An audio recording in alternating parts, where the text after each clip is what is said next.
Hey guys, this is Mel. If you're listening to this, you are about to hear a super special sneak peek of our latest bonus episode, but fair warning, this is just a sneak peek, don't hurt us. It's totally optional to subscribe, but if you're interested, you can check out our Patreon by searching Significant Lovers Patreon online. Hope you enjoy.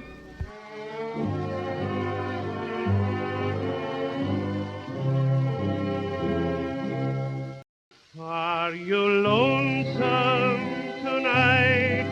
Do you miss me tonight? Are you sorry we drifted apart? Does your memory stray?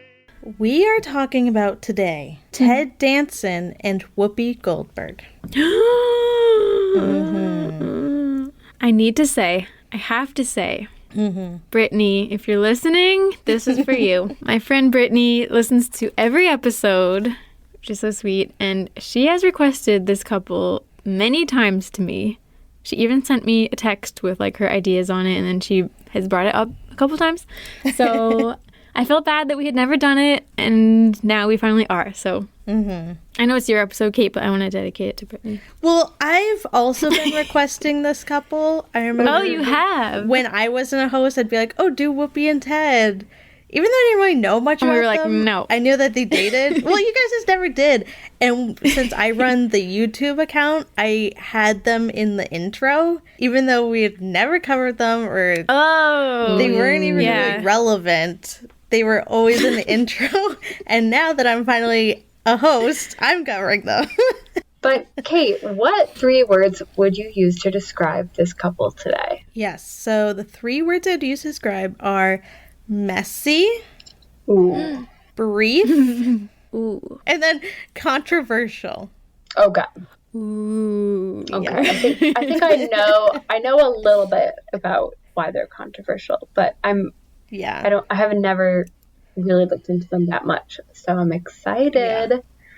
Even if you did look into them, which this was a problem I found, it's so hard to find information about them online. Like, impossible. I know you guys have said before, like in the Dolce & Gabbana episode, that like the 80s and 90s are really hard time to research for. Like, it's the dark ages. Oh, it's so hard. And it's so true. It's so accurate. I've never hit this roadblock before, but it's hard. Yeah. Like, it's kind of a problem. I feel like, I don't know who's gonna do this, but like the National Archive or something, I don't know. We need to get, if people have kept their magazines from the 80s and 90s, like we need to get them scanned, we need to get them digitized. Yeah. This really, because I feel like there is stuff from like the 60s, there 70s. Is, yeah, like there's stuff from the 80s and 90s, but yeah, nobody's turned it into an archive, except for maybe like some bigger publications, but they don't have all. Like, even People Magazine, you either need a subscription to some kind of service or they only have select years or something. Yeah. And people do have magazines online and, like, eBay, and you have to pay for. And you could do that.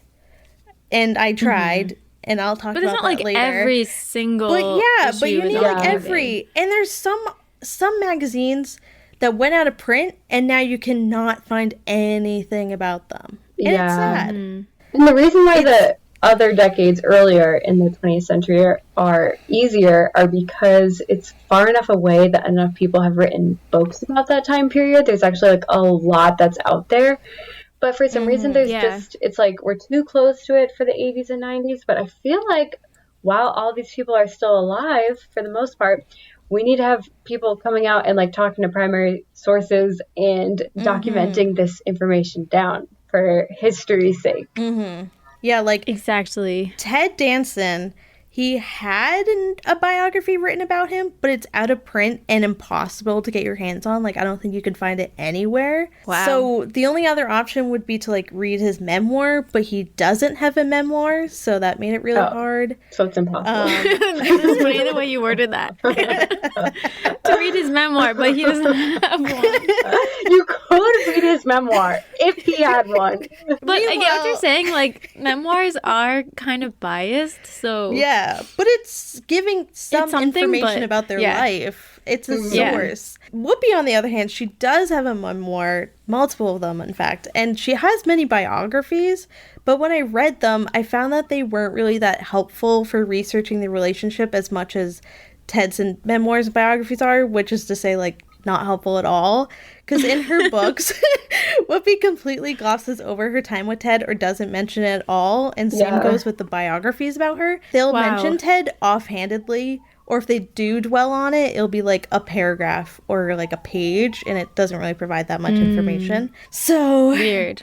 Basically, all that to say that when you listen to this episode, you'll just hear me say over and over again that I don't know blank or anything about their relationship in this regard or whatever. And just know that this is the reason why, that it's just so hard to research for them because of this weird black hole that surrounds the 80s and the 90s online. Yeah. So forgive me that it's not going to be the most comprehensive episode. I'm sure there's probably information I could find in some magazine or newspaper that's in somebody's garage just rotting away at the bottom of a box or something. But I don't have that information. But Kate, there's gonna be some gaps. We trust and know that you turned over every leaf that you possibly could and have searched far and wide for information. So this is probably going to be the most comprehensive take on the couple that is out there on the internet. So if you're interested in this couple, true. Yeah. I'll mention this a bit later, but the amount of eBay sellers I reached out to about the magazines they had on Whoopi and Ted. So sweet. I was on a time crunch, so I couldn't get them to send it to me because it wouldn't come in time.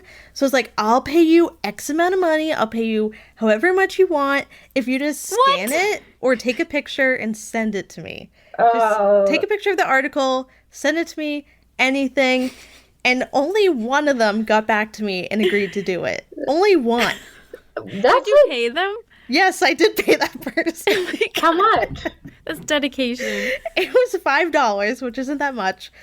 But, no, but good. I needed the information. They're still going to make money off selling the print version. Exactly. So. And they can just put the magazine back up for sale and sell the physical version. Yeah.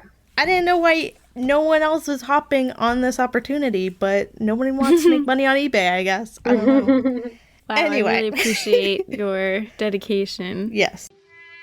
All right, I will have to stop the episode right there. Thank you so much for listening to the teaser. If you want to hear the full episode and many other bonus episodes, you can find them on Patreon. You can search Significant Lovers on the website or download the Patreon app. It works a lot like regular podcast listening apps. And we have tons of other couples on Patreon to listen to. So thank you so much for listening and supporting the show, and we'll get back together next week.